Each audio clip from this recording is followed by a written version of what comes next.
Coming up on the Social Hour, Guy Kawasaki joins us to rail against those idiots who say Google Plus is a ghost town. Plus, he's got a new book out. Also, Twitter and Facebook aren't very big news sources after all. Or are they? Secrets of tagging and a Pinterest Instagram mashup. Next.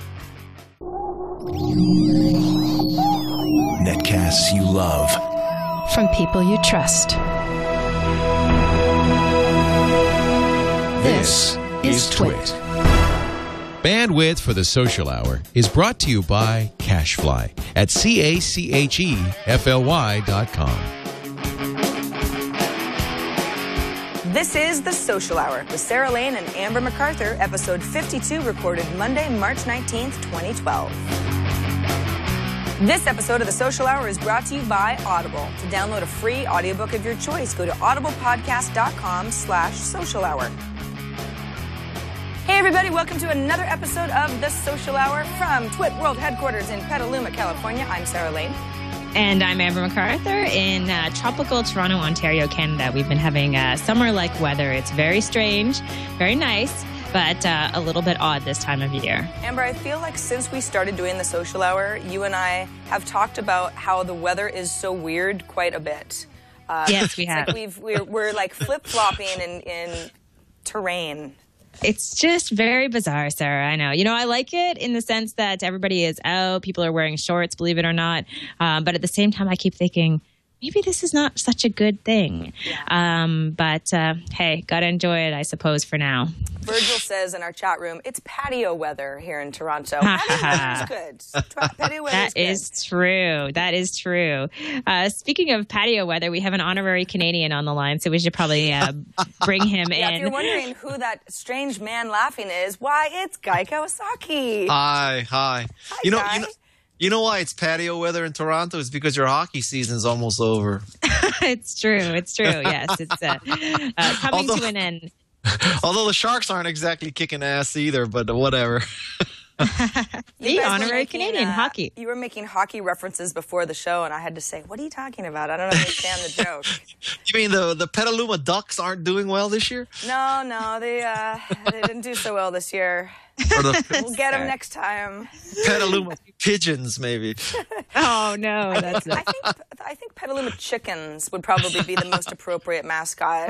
Yeah, you know, we believe it or not, we raise chickens at our house. Do you? Yeah, Oh, we cool. have two hens. Anytime you want farm fresh eggs, let me know. Wow, that is really neat. Okay, yeah, I'll take them. Love farm fresh eggs. That's country living, Guy, in the valley. Who knew? You know, back to my roots. That is very cool. So, Guy, you have been busy as usual, and I was a little surprised a couple of weeks ago to get a link to yet another book from you, because I think I remember when we had you on during Enchantment, you said it would be a while before you were about to write something else, and you just got sucked into the Google Plus world and had to share it with everyone. I did. Really, you know, I had no plans of writing this Google Plus book because I write a book every 2 or 3 years. But I really, I just fell in love with Google Plus, and then I got so irritated that all these experts are saying Google Plus was a ghost town, and so it was offending to me in the same way that I was offended when people were denigrating Macintosh, back in the 80s. And so basically, it pissed me off so much, I decided to write a book about how to use Google Plus well so that people wouldn't think it's a ghost town, having read some idiot's analysis of it being a ghost town. All right. Now, okay, so you, and I noticed that you had linked to something on your Google Plus profile that's on this exact topic. And your stance is people say it's a ghost town and they're wrong. So what is going on? I mean, what happened to your fingers, Sarah? Before do we have to address this before we move on? We might have to, Sarah. I was bitten by a cat. I thought you had carpal finger, but okay. No, yeah, somebody in chat was like, does she have iPad finger? It actually makes it very difficult to use the iPad with my right hand. Thank goodness I'm a southpaw. But yes, that's what happens. You need to stick a stylus in it. Oh, boy. I need to make it work for me. Yeah, it's the dumbest thing in the world. That's really what happened. I was You bit look by a like cat. you look like that Leonardo da Vinci painting where God is touching man, or like, Oh boy. I feel that way. I'm glad you mentioned it because that's the guy- exactly how I feel. well, he was naked though. Well, I have a ways to go. This is our creative, artistic representation. Okay, It's my okay. version. But So back now, to what Google Plus. what did you ask again? I forget. I said, okay, so you are sitting here saying, I love Google Plus, I use Google Plus, lots of other people do, and there are idiots out there who are saying it's a ghost town. So why do people keep saying that if they're wrong? I think they're saying that because they don't understand that Google Plus is unlike Facebook and Twitter. And so, I think that Facebook is for your existing friends and family, and you want to know when they had children, had sex, had chickens, whatever. Twitter is for basically news. So if you want to know that there was an earthquake in Chile and you want tweets from somebody who's at ground zero, it's Twitter. But Google Plus is for passions. It's for a new set of friends. So in my case, my friends and family on Facebook, they're not into photography. They're not into hockey. On the other hand, I go to Google Plus and I have an entire different circle of new acquaintances that are into hockey and photography. So if you approach Google Plus as a place to pursue your passions, as opposed to, hanging out with your old family and friends, then it's the place to be. Amber, what do you think? Because you and I have talked about this at length, whether or not Google Plus is, here to stay, or if they're losing folks, if the engagement numbers are inflated. I mean, what do you think? Well, I like it. I mean, I think it's a platform. I've said this many times before. I love it. I love what I'm able to do there. It's really easy. Sharing experience is great. Being able to put photos out there. Everything looks really good and works really well. I find for me personally, it's just been a matter of kind of fitting it into my routine of updating all of these other sites. I'd be curious, Guy, in terms of your recommendation to, some of us maybe feel, do we have room for yet another social place online? How do you fit this in? Well, I hate to tell you, but my Twitter presence is basically contributors and ghosts. My Facebook presence is because I cross-post from Google Plus to Facebook. So 99% of my social media efforts is Google Plus, basically. Everything on Google Plus is me personally, manual. Everything on Twitter is contributors and automated, and everything on Facebook is basically automated. So Google Plus equals me today. So if you send your post from Google Plus to Facebook, do you find that there's two different conversations going on based on whether it's a thread that was your Google Plus family or the Facebook folks? Well, I mean, this kind of leads to why I love Google Plus so much, is that I find that there's very little engagement on Facebook. And so I get many more comments, higher quality on Google Plus. So it becomes a self-fulfilling prophecy. Now I only pay attention to Google Plus, so I only get attention on Google Plus, and then I kind of neglect Twitter and Facebook. So I admire people. If you can keep up 3 services, hallelujah, but I can't. And Google Plus is all consuming for me. It's, to use a computer analogy, once I got a Macintosh, I stopped using Apple II. What can I say? Guy, what about the mobile experience for Google Plus? Because I've been using, like I mentioned, I'm on Android now, like you are, and I feel as that the app is not great. The official Google Plus app. I don't know if it's just me, but I find it a little limiting. Well, I think it's a little limiting also. Of course, it's still better than the iOS version of the Google app. But what's changed the mobile app for me is, and I was, disclosure, I have been compensated by Samsung. But Samsung sent me a Note, the sort of biggish telephone. The phablet. Yeah, the phablet. And it has a stylus. So what I love about it is you can take a picture and then you can scribble stuff and then you can share it directly to Google Plus. And that's very useful if you want to share photos on Google Plus. So the Galaxy Note has kind of changed my mobile experience of Google Plus. Interesting. It seems like the folks who take the time to engage on Google Plus, to build up a following, a community, spend a lot of time commenting there, get a lot out of it. it's not as if people say, "Oh, I've put so much time into Google Plus, and it's just it's not for me." And there are sort of rumors. Amber and I were doing the social hour last week when the news broke that Kevin Rose and his Milk team were a few of them anyway, were going to Google. And we sort of speculated, well, they're app builders and they're being acquired by Google to do social stuff. I mean, could this be sort of an app angle that they could be working on something to make Google Plus more friendly for the Android folks, or maybe it's more of a internet celebrity type of a thing? I mean, what do you think Google Plus needs in order to get people to give it a shot? Because it seems like once people are there, they like it. You know what Google Plus needs is a good book written about how to use it well. What a coincidence. Thank you for that segue. Such a thing. I know. As Steve Jobs would say, there must be a better book. So we should talk about your book for a little bit. I have a bunch of questions actually about the book in terms of, why you decided to, go for the electronic book, because I know in the past you've done sort of typical business hardcover books. Yes. Just talk a little bit, you said that you thought there was a need for it, but as far as distribution, who is this book for? Okay. Well, the book is for anybody with $3 because it costs less than a Starbucks Grande Latte, at least in the U.S. anyway. So let me tell you about the ebook process. This is the first ebook that I did and self-published. Mm-hmm. So some data points for you. First of all, it's $3. It's $2.99, and I get to keep 2 of the $3, which is 70% commission or 70% royalty is amazing compared to the 10 or 15% you get on a hardcover book through a New York publisher. From the time I turned it into the copy editor to the time it was available on Kindle was roughly 12 days. So the copy editor took about 3 or 4 days to copy edit.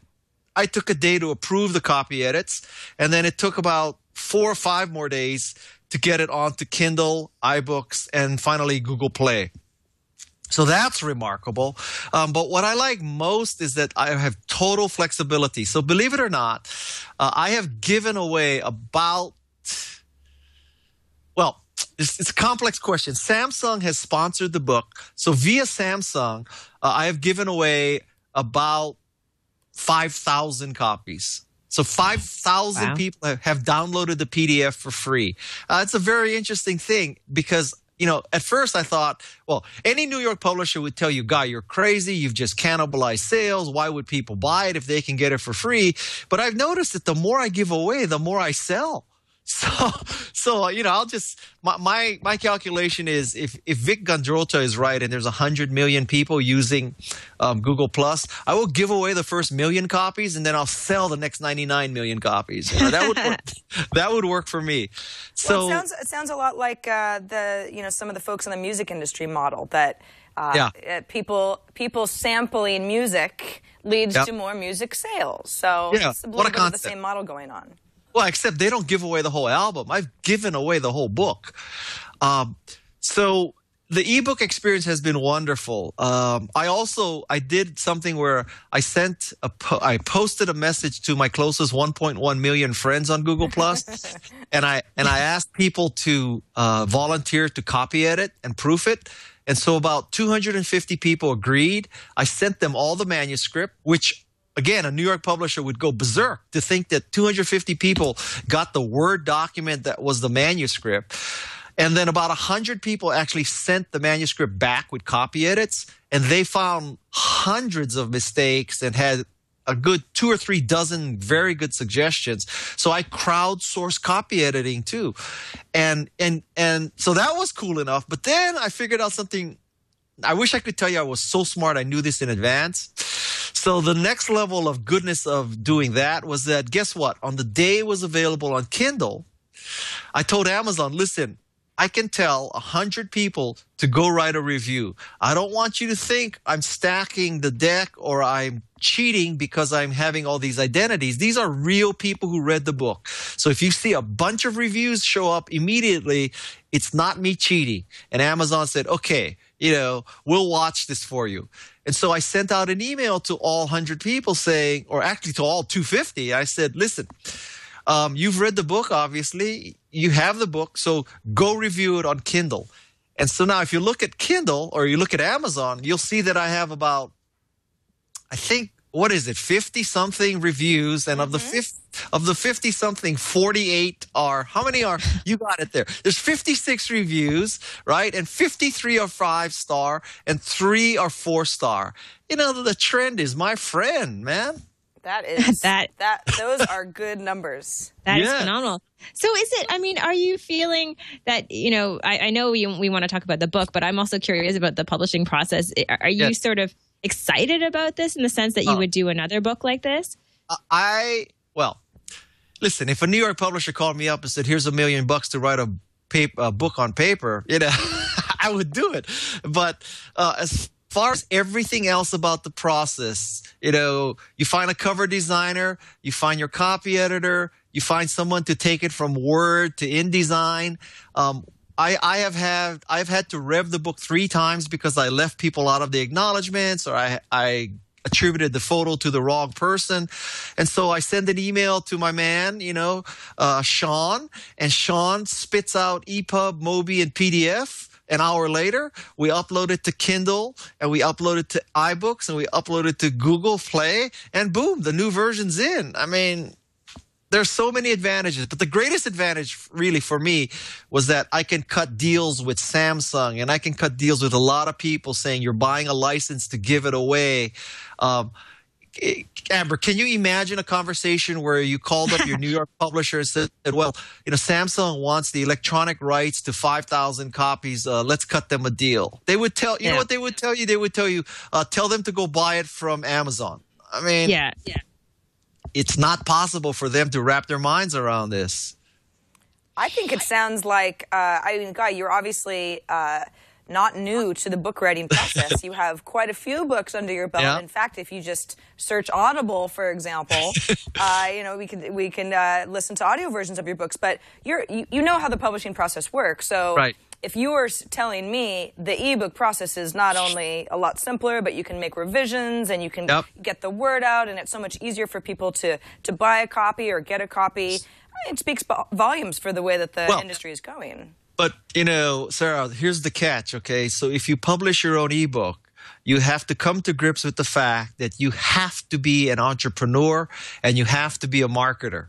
Because now you don't have a publicist who's sending it out to a bunch of people to get reviewed. You don't have a publicist to do all this kind of stuff. Not that they did that much. I had a great team at Penguin, okay, and Portfolio. But now there's not that team. So it's very fortunate for me that I have, 1.5 million followers on Google Plus and 600,000 on Twitter and 100,000 on Facebook. I don't know if I were Joe Blow writing the Joe Blow way for the first time as an ebook, how would Joe Blow get the word out? Of course, arguably the New York publisher wouldn't publish the Joe Blow way anyway. So, but I don't want people to think it's a cure-all for everything. You have to make the calculation that now you are the good news is you are the master of your own fate. The bad news is you're the master of your own fate. I mean, I guess, too, especially with this type of book, there's so many advantages because of technology changing so quickly. That's another option, to be able to update the book. You wouldn't really have that opportunity if it was written in hardcover, say, for example, which brings me to my next question as far as the audience for this book, because you're known for writing a lot of books that are business books. Is this book for someone who maybe is trying to build up their brand on Google Plus, or is it for the average user? Can you differentiate between those two? Like I said, Amber, it's for somebody with $3. I mean, that's the marketing position. No, Chris Brogan wrote a book about Google Plus for business. My theory on a business using social media very well is that the brand should act like a person. And so this 90% of this book is about how to be very effective as a person on Google Plus, about how to find stuff to post, how to comment, how to respond to comments, how to share photos. All of that's in there. All of that applies to whether you're Amber or Sarah or Guy or Starbucks or Comcast or Ford or Virgin America. I think if you make a dichotomy that if you're Virgin America or Ford or Comcast, you have to act in this certain hoity-toity legal way. But if you're Amber or Guy or Sarah, you can act in a more personal, engaging way. I think that's a mistake, that brands should act like people on social media. Mm-hmm. Yeah, definitely. I mean, I don't know if there's examples on Google Plus of a brand who is doing a good job of that. Can you think of anyone? Any company, I should say? Most of those popular brands have several 100,000 followers. I think one of the big limitations right now with a brand being on Google Plus is that a brand cannot circle a person unless the person circles them first, right? Yes. And so that's kind of a limitation. But it also keeps people from feeling, I don't know, like it's spammy, I guess. Yes. That's obviously why they did it. I think that many of these brands are so overwhelmed with what they're doing on Twitter and Facebook that they went and they grabbed their pages on Google Plus and they're trying to figure out what to do. And I can't say I blame them, because if you have, if like Starbucks has over 30 million people on Facebook who are following them, and they have several 100,000 on Google Plus. Well, on the other hand, listen, it wasn't too long ago we thought that MySpace would control the world and that MySpace would be the operating system of the internet, right? I mean, oops.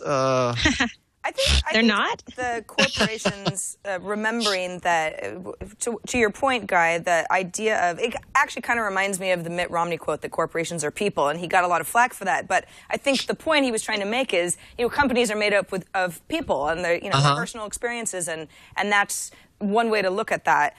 On social media, I think that absolutely works. In a place like Twit, I mean, we're a company, but we're made up of people, and we've got personalities, and we absolutely want that to shine through. It's not some sort of entity that has a barrier that people can't cross. And whether it's a small company of 20 or a huge company, I think the rules are somewhat the same. Yeah, I really think they are the same. And if Leo hadn't smoked Michael Arrington, I mean, that was just like the high point of Twit for me. So I think that kind of stuff is good. Now, I'm not sure that, you'd want to see Starbucks get in a food fight with Pete's, but it would be interesting, actually. Well, Microsoft seems to love doing that to Google. At least some of the folks from both sides have little public Twitter spats here and there. Yeah, I like that. It reminds you that there are people inside those big companies. Absolutely. All right, guys. So do you have any insight into where Google Plus is heading, where they may, what do you think in terms of the direction that they're going? They're just going to try to keep building and releasing new functionality? Or? Yeah, I don't have any inside scoop, but, reading the tea leaves, I would just say that, they're going to integrate it more and more into Google. A big leap forward was when they integrated Google Plus posts into social search results, right? That was really a telling day. And so I think Google Plus and Google pretty soon are going to be synonymous, and it'd be very difficult to separate the two. Right now, we tend to think of Google Plus as a silo, just like analytics or just like Gmail or something. But clearly, Vic and the team, they're trying to put everything together. That's why it's so hard to get a real number about how many people are using Google Plus, right?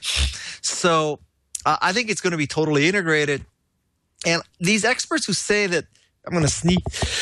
Oh, no, be careful sneezing on this show. There could be a montage any minute of you on YouTube. What is with this show and people sneezing? It makes everyone sneeze. I don't know. It's a sinus thing. Yeah. So I think that at some point it's totally integrated. And these experts who say that Google Plus is a ghost town, I'm like, if Google Plus were two guys in a garage with $100,000 in seed financing, yeah, I could see why you might hesitate. But Google Plus is Google. And, the other way of looking at it, which sort of contradicts that, if you heard of a startup that after 7 months had, depending on which number you believe, between 25 and 100 million users, you would say, my God, that's the most successful social media startup ever. It's faster than Facebook. It's faster than MySpace. It's faster than Twitter. Where can I invest? Tell me the terms. Here's my money. Give me the wiring instructions.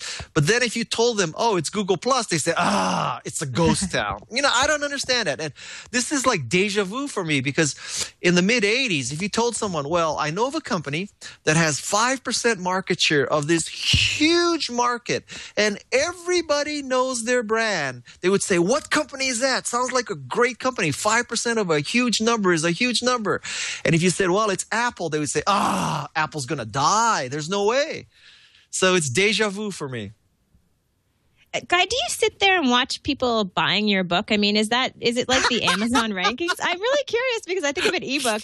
I've thought before about possibly doing an ebook, and I just think I'd want to sit there and watch people buy. I know it's only $3, but it adds up, right? Well, I do that a little bit. Luckily, Amazon recalculates only once an hour. If it was real time, it would be a problem.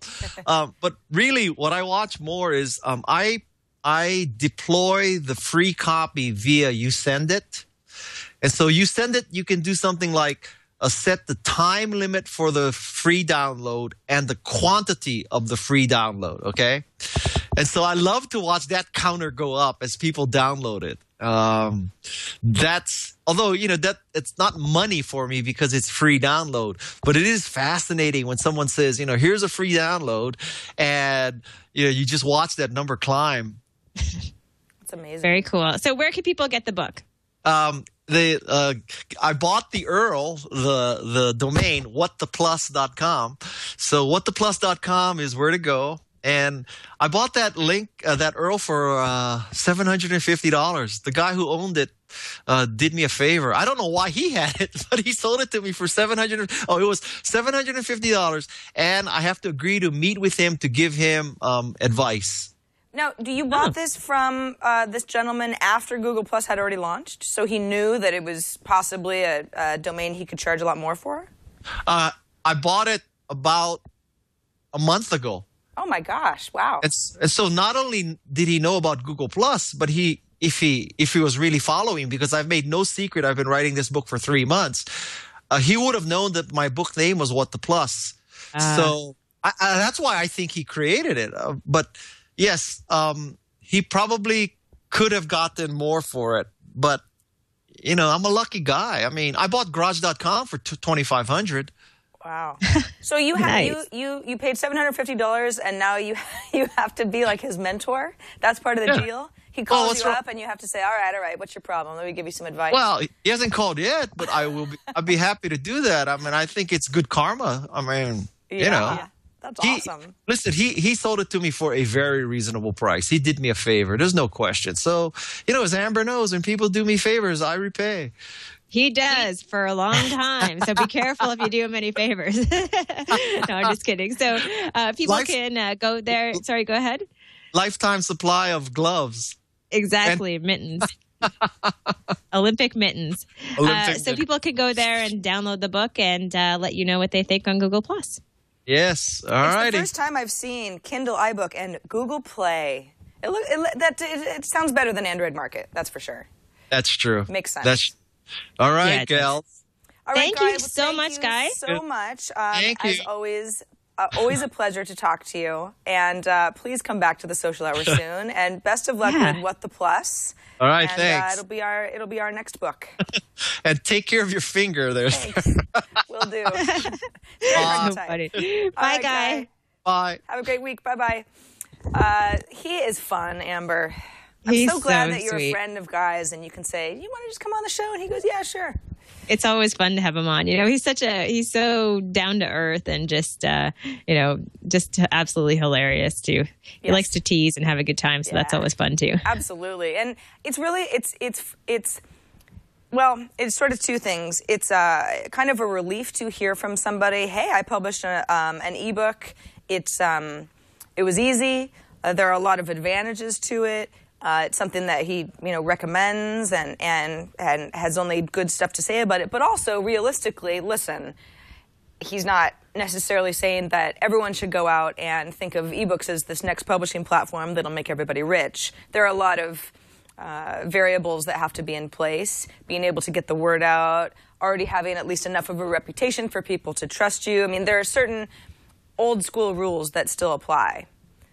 Yeah, definitely. I mean, I think you're right. It is fascinating just to hear about the process, from someone who's been doing this kind of the traditional way for so long, and just to see him dive into this new method of publishing and just going at it on his own. So hopefully it will be a big success for him, and I'm sure other people are kind of keeping an eye on what he's doing. And I got the book. I got one of the free downloads, and I was reading through it, and I was surprised at how deep the information was. It's not a flimsy little book in the sense that it's not light and fluffy. There's actually a lot of content. It's a significant read, and pretty much can teach anything they want to know about Google+. That's awesome. Guy is definitely one of, I think, there are a lot of people who are sort of champions of Google+ and the platform and do not think that it's a ghost town. Guy, I think, is one of the most vocal, at least on my radar. But it's like, I feel like there's a certain, you could read it as people being defensive, but I think there's a certain kind of passion that a lot of Google+ fans share, and it's because they know that it is a good tool. It is a good community, and it's like, when people say it's a ghost town, it riles them up because they're like, no, there's so much to this. There's so many ways that you can make it work for you, and obviously What the Plus, Guy's book, is trying to define that. Yeah, and I mean, I think it's also, set up almost as smaller little communities. My circle on Google+, I have a circle of maybe 150 people, my main kind of circle. So it's not this massive public community in terms of people coming there to connect. So I think Guy is right when he talks about those shared interests and those shared passions. You can create that really kind of niche-oriented community on Google+, that maybe you're not able to create on some of the other social networks, just because the technology and the layout doesn't really lend itself to that. So I think that's where it becomes pretty interesting for a lot of people. Absolutely. Well, it's always fun to have Guy on as a guest. We'll have him back when he writes another book, which shouldn't be long now. A couple more months now, Sarah. Exactly. Quick reminder for everybody who is not watching us live and would like to watch us live. It's fun to see everybody talking back to us in the chat room and watching on our stream. We do record on Mondays, 2 p.m. Eastern, 11 a.m. Pacific, at live.twit.tv. But if you can't watch us live, or you want to ever go back and catch an episode that you missed, or find a link that we might have talked about that you didn't write down, twit.tv/TSH is our show website. It's where all of our episodes live. Everything that Amber and I have talked about is there. Links to email us, our Google Voice number, that's all there too. On each episode page, we've got embedded video, so you can watch the show. But if you're more of an audio feed person, that's cool too. We've got video and audio feeds. If you're the kind of person who's always busy when we shoot on Mondays, or just doesn't like to keep to a particular schedule, that's the whole beauty of Twit programming, is that we're on demand. You can subscribe to any of our shows and watch at your leisure. And we've got nice little Google Plus buttons there too, if you want to go ahead and like an episode and tell your friends. Again, that's twit.tv/TSH. And you can always email us if you've got questions, comments, or a little bit of feedback on some of the stuff that Guy Kawasaki was telling us about Google+. You can write us at thesocialhour@twit.tv. All right, before we get into some of our news of the day, we want to quickly thank Audible.com. You knew that was coming. I mentioned Audible when we were talking to Guy because Guy Kawasaki is an author on Audible.com that you can search for by his name, and a bunch of his books come up. It's awesome. Anybody who's not familiar with Audible, let me tell you a little bit about it. Over 100,000 audiobook titles. That's a lot of books. Some periodicals, too, actually. The whole idea behind Audible is we all wish that we were reading books. Wouldn't it be nice to say you read a book a week, or you finished 5 novels a month? Reading is great. It expands your vocabulary. It helps your imagination. Books are awesome. You get to be parts of book clubs, and it can be kind of a really great social investment to be able to talk about your favorite books with your friends. But reading books is very time-consuming, and a lot of us are busy. And at the end of the day, we either don't have time or we're too tired. So that's where audiobooks can come in, because you listen to the book while you're commuting, or while you're at the gym, or play it, on your living room speakers while you're making dinner. There are so many ways that you can listen to audiobooks while you're getting other stuff done. And that's how you end up reading books for all those people who say, I don't have time. Yeah, if you search for Guy Kawasaki, I mean, his book right before What the Plus, Enchantment, which Amber and I talked to him about last year, is right here on Audible, narrated by Dan John Miller. Another book, The Art of the Start, narrated by Paul Bamer. Excuse me. And what's cool about audiobooks is that sometimes they're read by multiple voices, sometimes just one. So you always get a different experience. And something about having a book read to you is a totally different way to digest the book. It kind of helps your imagination in different ways. So the deal with us is, if you're not already an Audible subscriber, we want to give you a free book. audiblepodcast.com/social hour is the URL to go to sign up for Audible and get a free book of your choice. Free book. It's like you stole it. You just stole it right out of the bookstore. But it's just a gift from us. audiblepodcast.com/social hour is the URL to use so that Audible knows you came through us. You can get your free book and start enjoying Audible content on your iPad or an Android device. I mean, there are so many different ways to digest audiobooks through Audible. And we thank them so much for sponsoring this episode of The Social Hour. I haven't talked about Audible in a while, so it's nice to see them back. If you're going to get a Guy Kawasaki book, I should say this book, it's one of his older ones, but The Art of the Start is one of his best books, in my opinion. But it looks like that's on Audible, too. So yeah, it sure is. It's a good first one. Yeah, I love Audible because I'm one of those people who my eyes get really heavy at night, and I never get anywhere with a novel. It's like I'm reading chapter 3 for 6 months now. I can't do it. So an audiobook when I'm driving to work, that's a lot more realistic for me. All right, let's move on to some startling numbers in the social media space. According to a recent Pew Research study, Twitter and Facebook, everyone always talks about, that's how I find out about news. Guy earlier in the show was saying that's how we learn if, there was a big earthquake or something big happened. We all rush to Twitter to find out the news in real time. According to this study, only 9% of adults polled are getting their news from Facebook and Twitter. Many more people are actually searching for topics on Google and other search engines. That accounts for about 32% of how people get their information. Direct news sites, if I want to go straight to the New York Times, for example, that's 36%. So it surprises me a little bit that our social media news sources are accounting for so little. What do you think? Yeah, I mean, I guess particularly with Twitter, although when you think about it, really the average population, the penetration to Twitter still isn't that high compared to something like Facebook. I don't know. I don't think the number really, for me, is as much of a shock, particularly with Facebook, because I feel like Facebook is the last place that I would go to for news about what's happening in the world today. I would go there just to basically read what's going on with my friends, but Twitter for sure would be the primary source for me to get news. And, sometimes I bypass looking on news sites altogether and just kind of read my, list of all the people that I follow on Twitter and get some really great content. So, 9 or 10%, I guess, not a huge surprise there, but I'm sure the numbers are just going to absolutely, continue to increase a lot. That's true. I mean, I guess a few years ago, the numbers were 0 because we didn't even have these sources of news. So it's a percentage of folks that are getting news from Twitter and Facebook where they didn't even have that option not long ago.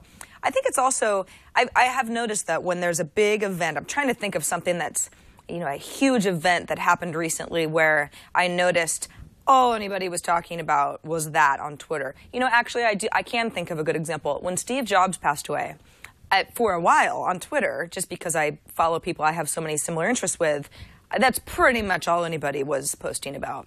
And I went over to Facebook maybe 2 hours later just to sort of to compare and contrast.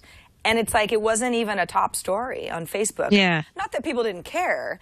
It's either that maybe they hadn't heard about it yet or they're just talking about other things. And I thought, wow, this is two very different social networks right now, just based on kind of breaking news and what people are talking about. But then again, I think it also illustrates that on Twitter, not everybody is using Twitter as a news source because, of course, it's only a news source if you're following people who are helping to break news.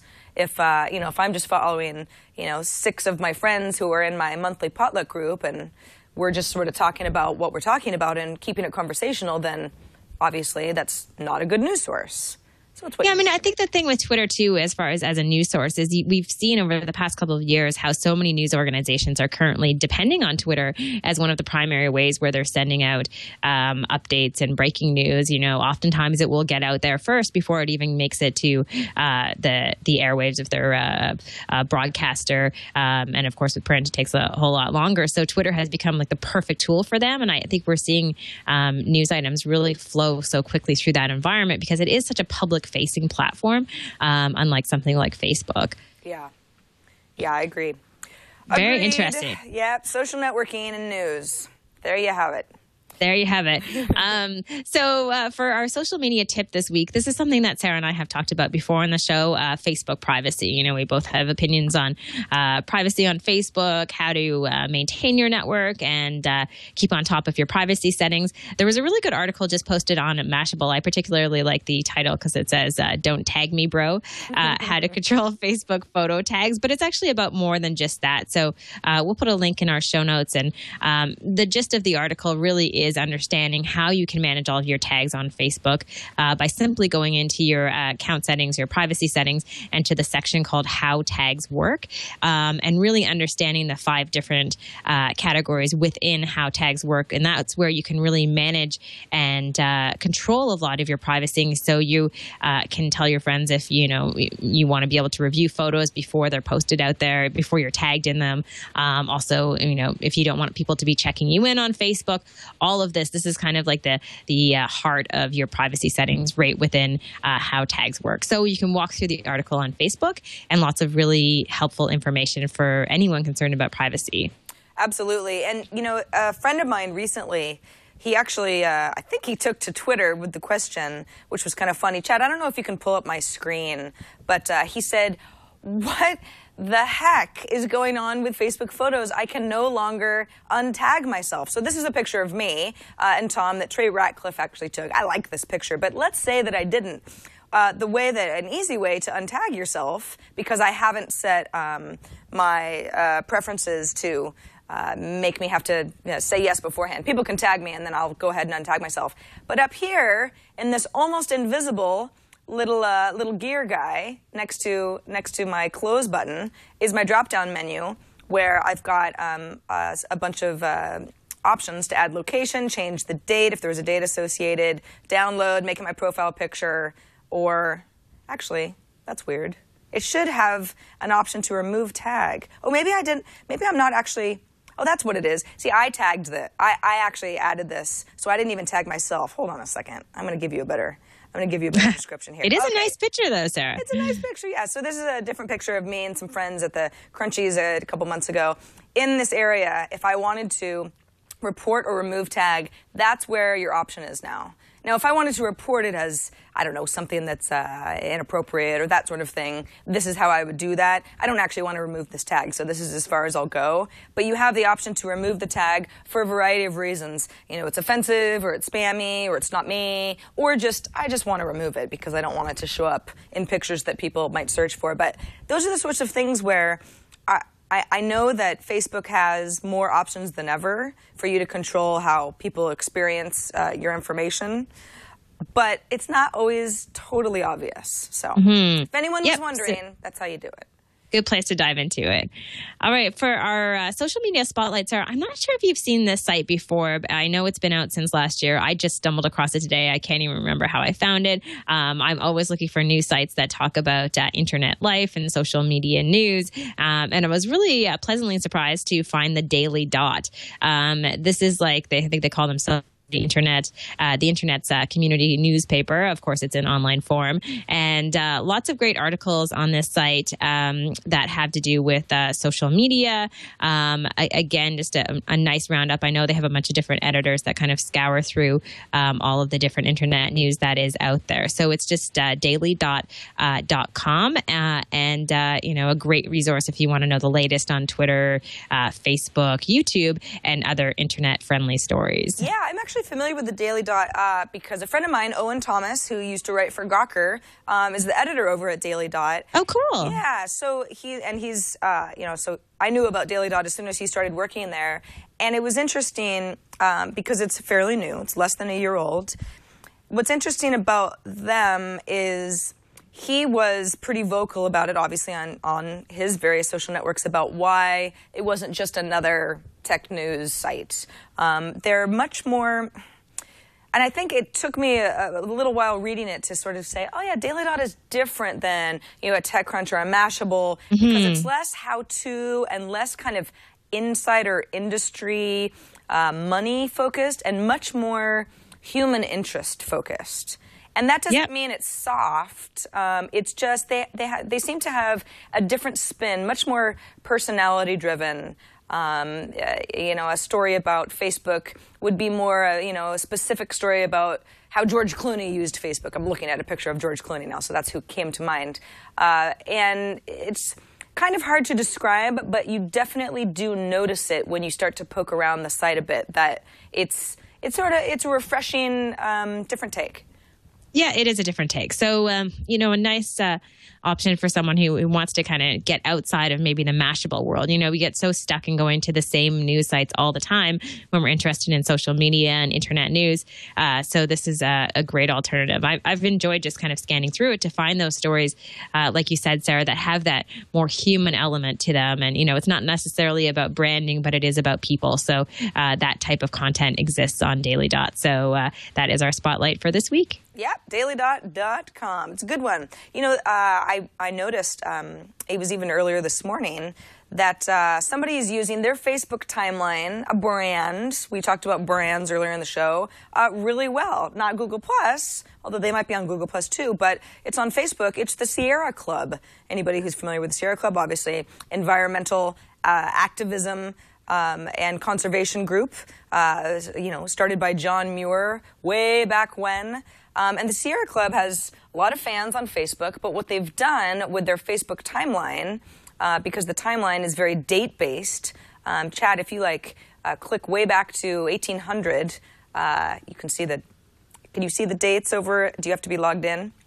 Maybe I could pull it up on mine. Facebook.com/Sierra Club. You got it. Yeah, so this is actually something that the New York Times had done. If you click on Founded, way down at the bottom there you go. Founded in 1892. The New York Times had done this where they really filled in their timeline in a cool way. This is something we talked about on Tech News Today a little while ago, Amber. I'm not sure if we ever touched on it here on the Social Hour, but the whole idea behind the timeline is the lifetime of a person or a thing. Obviously, on Facebook, if you're honest about your birth date, that's your first date in your timeline. Is mine is 1976. That's the year that I was born. And then you jump into 2005 when I got on Facebook for the first time, type of a thing. But that's sort of the idea, is that people can quickly search the lifetime of a Facebook account. Something like the Sierra Club, which was obviously founded a very long time ago, is they can be creative about how they fill in that information. Obviously, John Muir is no longer with us, but there's a illustration of him that can be uploaded by whoever's administrating the Sierra Club page, and it's just kind of cool. I mean, I wouldn't even say trivia. It's just an interesting look back at the company. You can click into any decade, and then some photos and some information and what happened starts to propagate. So kudos to them for putting in the effort to make their page a place that people would want to hang out in for a while and learn more. Yeah, that's very cool. I mean, it's great to get the historical view of a company. I mean, we're so often used to maybe going to Wikipedia to get that information. So to be able to see this in such a beautiful visual format, it's really, really nice. Yeah, it's really cool. So that's Facebook.com/Sierra Club. It's a very good example of a brand using the Facebook platform in a cool way. Love it. All right, Sarah, now we have our feedback, which we also love. Yes. Love getting your emails and your phone calls and your videos when you're safe. And this first email, do you want me to take this one, Sarah? Yeah, sure. Go for it. I'm not sure who it's from. If I can't, it's actually from the Buffer folks. We had them on the show whenever that was. I know we were in this studio, so it had to have been less than a year ago. But the Buffer, the is it Leo? Is his name? Yeah, maybe Leo, and is it Chris? Oh gosh, I don't know. His name is escaping me, but it's co-founders. We had them both on the show. And Buffer is the great service that helps you schedule tweets. If you're the kind of person who's got a lot to say, but you don't want to inundate people when you've got 1 free hour during the day, that sort of thing. Okay, cool. All right. So I will read the email. I want to tell you about the brand new version of DigDig, a WordPress sharing buttons plugin we've recently acquired. Add a beautiful floating bar to your blog posts, just like Mashable has. Display sharing buttons easily before or after your articles, and add the newest buttons such as Pinterest and Buffer buttons to your site. And it looks like you can get it to here. Get that at bufferapp.com/digdig. It has nothing to do with Dig, right, Sarah? It doesn't, and I'm surprised that Dig, as in dig.com, doesn't have a problem with this because it's DigDig spelled with 2 G's. I know. That's why I found it kind of surprising. I guess the word dig, when you think of it on the internet, is so, we just start spelling it with 2 G's or something. I assume that, let's just say that dig.com has no issue with this. They're 2 different properties. What's cool about this is I've always sort of wondered how so many folks had that little floating bar that a site like Mashable has, where even though you scroll down, under the fold, when you're reading a variety of articles, you've still got those little helpful, do you want to tweet this? Do you want to send this to Facebook or Google+? Little floating bar that never really goes away. You never scroll past it. So if for anybody who's using WordPress, this is a great way to add these helpful social media buttons to any post. Very cool. And it's neat that it includes, newer social networks like Pinterest, for example. Handy for a lot of people who are starting to depend on that social network. Yes, absolutely. So thanks to the folks at Buffer. It sounds like DigDig was a plugin, a WordPress plugin. Joel, by the way, Joel and Leo. Sorry, Joel. I don't know why I thought your name was Chris. Joel and Leo of Buffer. Sounds like it was a tool that they took under their wing and are going to continue developing it. Adding a Pinterest button, for example. Obviously, just a few months ago, nobody needed one of those. Now people want to share things on Pinterest. So kudos to them for branching out and expanding the Buffer brand.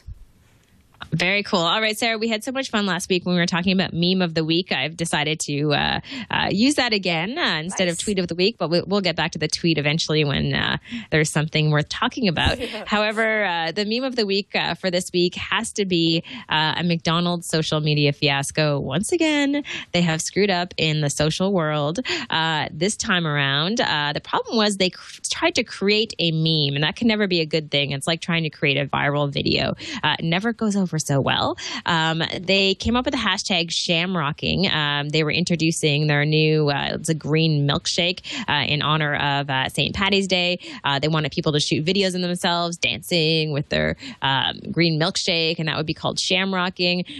Some people did that. However, others decided to take the concept of shamrocking and use it in a different way. And just like the earlier social media disaster that McDonald's had, I guess, in January about McDonald's stories. This time around, people like to poke fun at McDonald's and use shamrocking in ways that aren't necessarily beneficial to the McDonald's brand. So a big story again. I don't know what McDonald's should do. I think it's hard for them in the social space. I mean, to me at least, they're not the most beloved brand in the world in the sense that their food doesn't exactly personify things that I think the online community cares about. And that's a huge generalization, but I'm sure you know what I mean, Sarah. Yeah, I mean, I would never pretend to be a McDonald's fan. I know there are a lot of people out there that like McDonald's, so hey, to each their own, but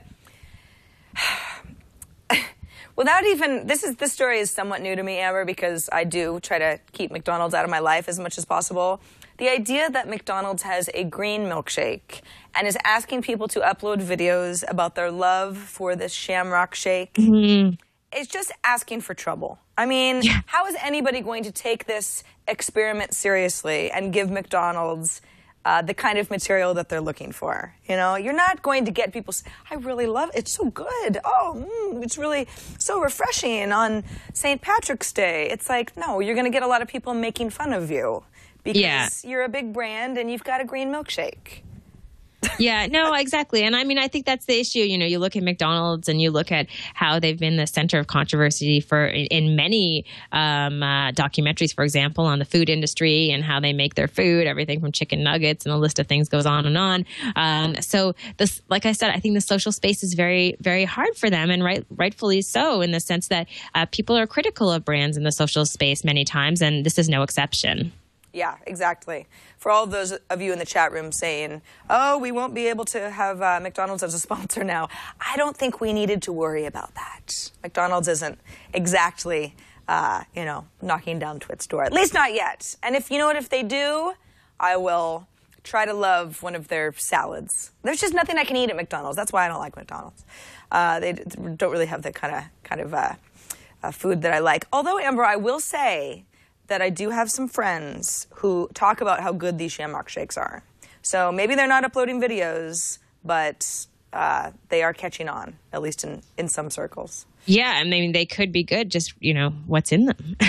Right. There's a lot of good things. I also like to eat chocolate bars. Nonetheless, I choose not to because there are repercussions to be eating chocolate bars for days on end. The same may apply to a green milkshake. But I don't know. You know what I should say, too, with McDonald's, Sarah, they have cleaned up their act in some respects, and they are trying to introduce healthier things, and they've gone to the McCafe style of restaurants, and they're making small little improvements. But I don't think it's going to be anytime soon where they get off scot-free in the social media world. They have a lot to supposedly, I think, learn about how to interact and how to try to force these memes upon people. Yeah, that's a good way to describe it. It seems very forced.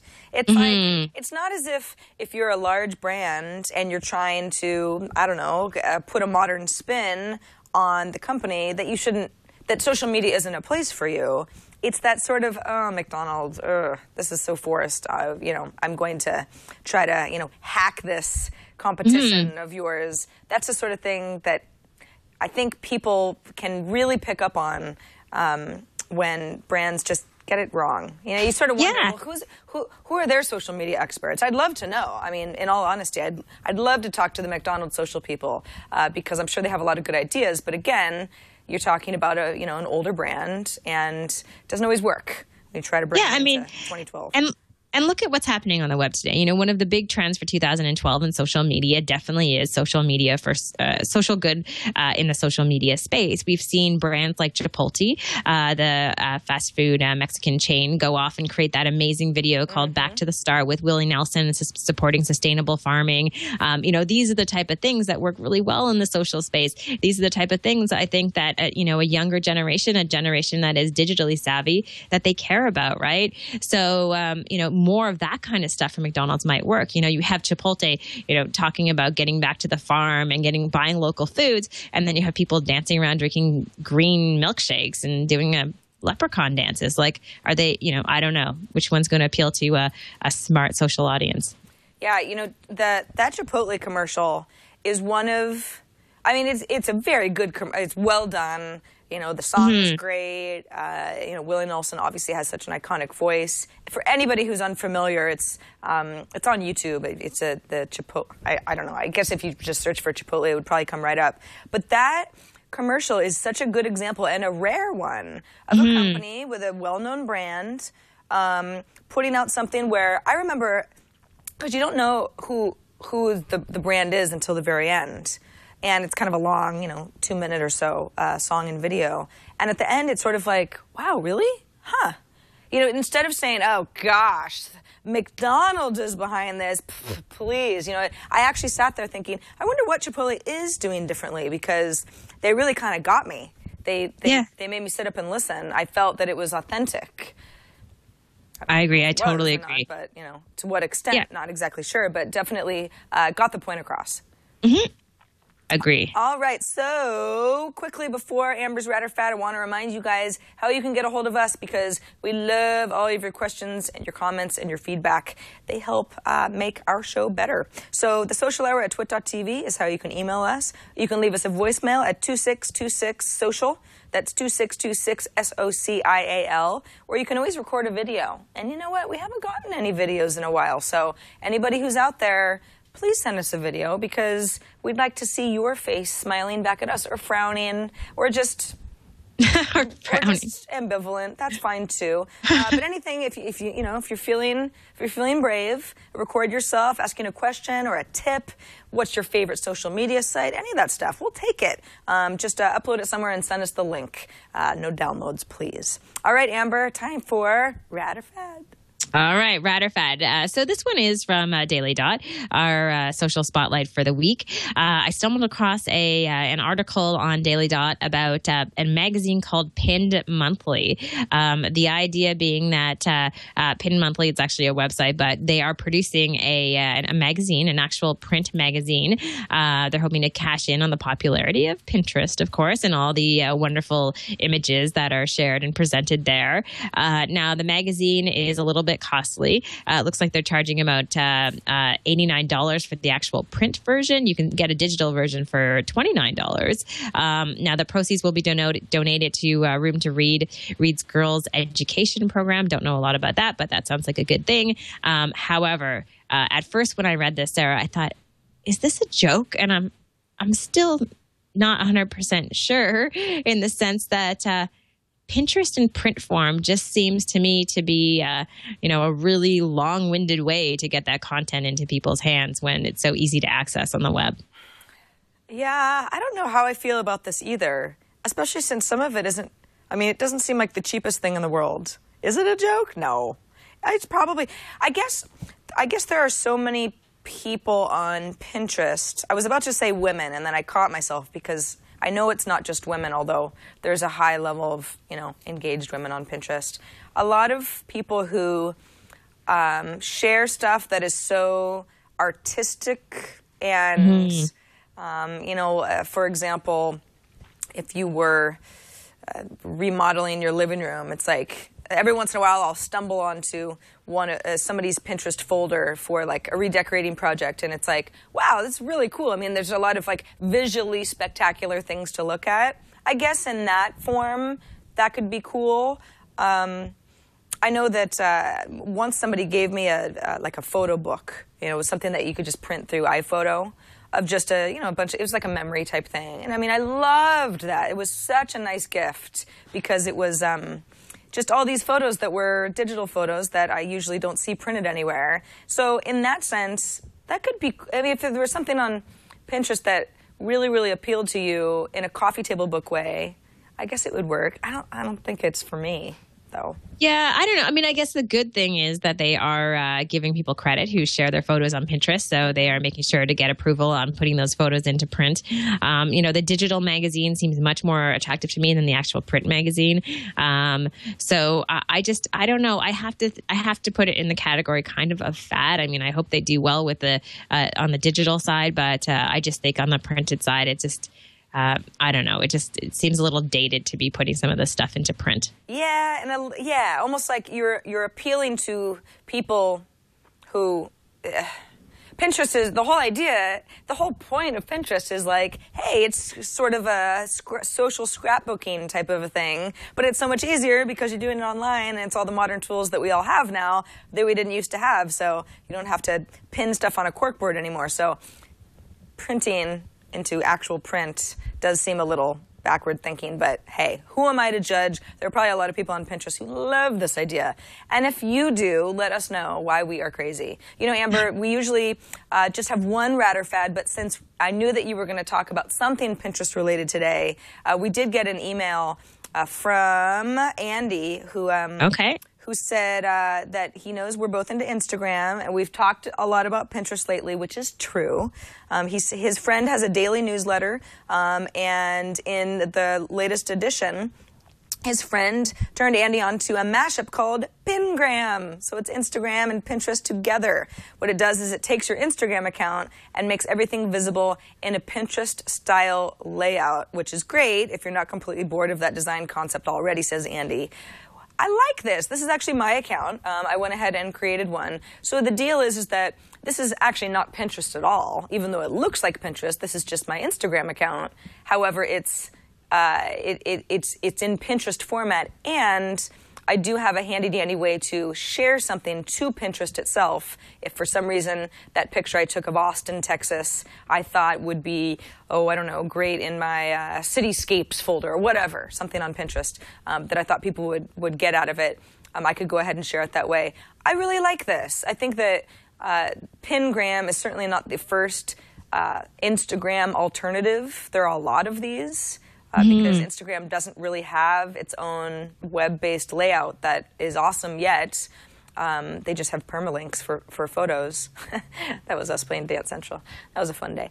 But yeah, this is cool. This is cool. If you indeed have not gotten enough of Pinterest yet, Pingram.me is the I love it. the URL. Yeah, it's pretty cool. It is very cool. And totally Very easy cool. to set up your account. That's You not basically the just have to give attack it- cat, Sarah, is it? No, those are my cats. Neither of my Okay. cats bit me. It was Okay. a friend's kitty who I'm sure feels very bad about it. I will try to meet him again when I have some armor. Movement in your finger? Yeah, I'll go meet Oscar the cat someday when I've got like big gardening gloves on, and I'll also stay 20 feet away from him. Wow. Yeah, good stuff. Never thought I'd be Scary afraid of a stuff. cat, but hey. There's a first for everything, Sarah. Yeah, exactly. So that's we've got Pinterest on paper, and then Pingram.me if for some reason you want Instagram to feel more like Pinterest. We pretty much have everything covered now, Sarah. Yeah, I think. I think so. that's pretty rad, the Pingram thing. I'm going to try that. Yeah. So we've got a Ratterfed Plus today. So that is the end of our show, Amber. I think we're just right about on 1 hour now. And since we're the social hour, we try to stick to 60 minutes of social goodness. And that is it for us. But we will be back next Monday, 2 p.m. Eastern, 11 a.m. Pacific. Same time, same place with Amber and me. And I don't know if we're going to have a guest or not. It's a mystery. We'll have to figure that out between now and then.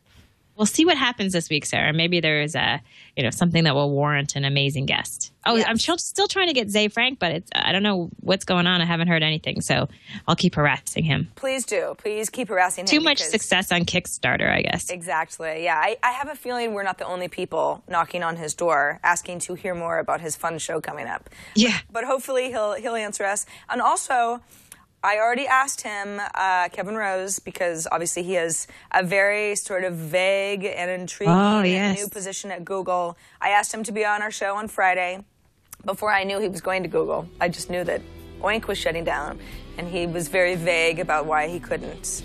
And now he's not answering my calls about today, so I will keep trying because I want to know more. That's a good idea. Yeah, I would love to know more too. Okay, cool.